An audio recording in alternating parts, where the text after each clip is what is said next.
देखिए हड्डियां जो हैं, अगर बोला जाए एक मजबूत स्ट्रक्चर है जिसको स्केलेटन सिस्टम बोलते हैं। हड्डियों में बहुत सारे तत्व होते हैं, कोलाजन होते हैं, कैल्शियम होता है, विटामिन डी होते हैं, बहुत सारे मिनरल्स होते हैं। ये सारे मिलके हड्डियों को मजबूत बनाते हैं। मैंने जो आपको बतलाया कि 35 वर्ष के बाद आपकी हड्डियों की क्षय होने की संभावना 0.3 से 0.4% प्रति वर्ष होगी। मीन जितना भी आपने अर्जित किया है वह उसके बाद नुकसान होगा ही। अगर नौकरी पेशे व्यक्ति की बात करें, प्रति माह अगर वह अपने पेंशन वाले अकाउंट में कुछ पैसा जमा करता है, फिक्स डिपॉजिट में कुछ जमा करता है, क्यों जब उसकी नौकरी खत्म होगी 60 वर्ष 62 वर्ष में, तो उसके बाद उसका इनकम वहां से बंद हो जाता है।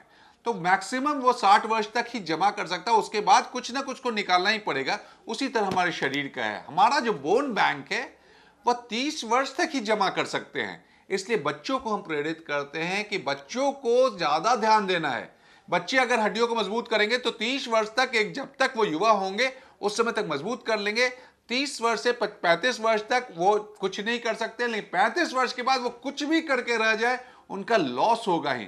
तो अगर आपका ये ग्राफ इतना ऊपर चला गया, सपोज कोई बच्चा बहुत अच्छा खान पान करता है, बहुत अच्छा एक्सरसाइज करता है, तो उसकी हड्डियां इतनी मजबूत हो गई। जो कम खान पान करता है, उसका एक्सरसाइज नहीं करता, उसकी हड्डियां यहां मजबूत हुई। तो ये जो व्यक्ति है, जो बच्चा है, इसकी हड्डियां जब कमजोर होंगी, हो सकता है 70 वर्ष की अवधि में वो इतने पहुंचे जो ये 35 वर्ष में ही है।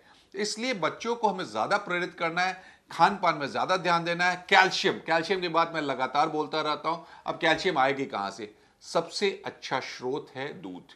दूध को कंप्लीट फूड बोला जाता है। अब एक फिर क्वेश्चन आता है, गाय का दूध, भैंस का दूध। मैं आज आपको फिर से क्लियर कर दूं, 100 ml अगर आप गाय का दूध पीते हैं 110 मिलीग्राम कैल्शियम मिलता है। अगर 100 ml भैंस का दूध पीते हैं तो 210 मिलीग्राम कैल्शियम होता है। एक सामान्य व्यक्ति को 1000 मिलीग्राम कैल्शियम प्रतिदिन चाहिए। मींस अगर वह केवल दूध से चाहेगा तो उसको 1 लीटर दूध रोज पीना होगा, जो कि असंभव है। कोई व्यक्ति रोज 1 लीटर दूध नहीं पी सकता है। इसलिए उसको दूध के अलावा कुछ और स्रोत खोजने होंगे, जिसमें दही आ जाता है, पनीर आ जाता है। ये तो दूध के हो गए, स्किम्ड मिल्क हो गए। अब मांसाहारी भोजन की बात करें तो रेहू मछली में 100 ग्राम रेहू मछली आप खाते हैं तो 650 मिलीग्राम आपको मिल सकता है। उसके अलावा बांगड़ा मछली में भी बहुत अच्छा है। चिकन में 60 मिलीग्राम केवल मिलता है। 100 ग्राम खाते हैं तो केवल 60 मिलीग्राम मिलता है। एक अंडा आप खाते हैं तो केवल 30 मिलीग्राम आपको कैल्शियम मिलता है। इसलिए अंडा और ये जो चिकन है उसमें बहुत ज्यादा स्रोत नहीं है कैल्शियम का। अब शाकाहारी लोगों की बात करें, मेथी में बहुत अच्छा कैल्शियम है। मेथी में अगर आप लेते हैं, चुकंदर में, बीट रूट में है, आपको बंद गोभी में है, गोभी में है, ये सब अच्छा है। पालक में जैसे कम है, 100 ग्राम खाइएगा केवल 60 मिलीग्राम मिलेगा।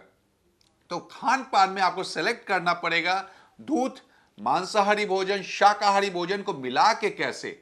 अगर आप 1000 मिलीग्राम खाद्य पदार्थ से ले सकते हैं तो आपको बाहर से कैल्शियम लेने की कोई जरूरत नहीं है। लेकिन अगर आप यहां से कम खा रहे हैं, आपका कैल्शियम यहां 500 आ रहा है, तो 500 मिलीग्राम आपको बाहर टैबलेट के रूप में लेना पड़ेगा और जिंदगी भर लेना पड़ेगा। एक छोटी सी चीज मैं जरूर बता दूंगा, जो 1000 मिलीग्राम की बात किया, 1500 मिलीग्राम चाहिए अगर वो औरत गर्भवती है, और अगर औरत बच्चे को दूध पिला रही है तो 2000 मिलीग्राम कैल्शियम चाहिए। ये सब बात समझना होगा। इसलिए हमारे चाहिए, हम लोगों का बनता है कि गर्भवती महिलाओं को जो मां दूध पिला रही है उनको कैल्शियम ज्यादा दें, जिससे कि उनकी हड्डियां ज्यादा मजबूत हो और बुढ़ापे में ऑस्टियोपोरोसिस से ग्रसित ना हो।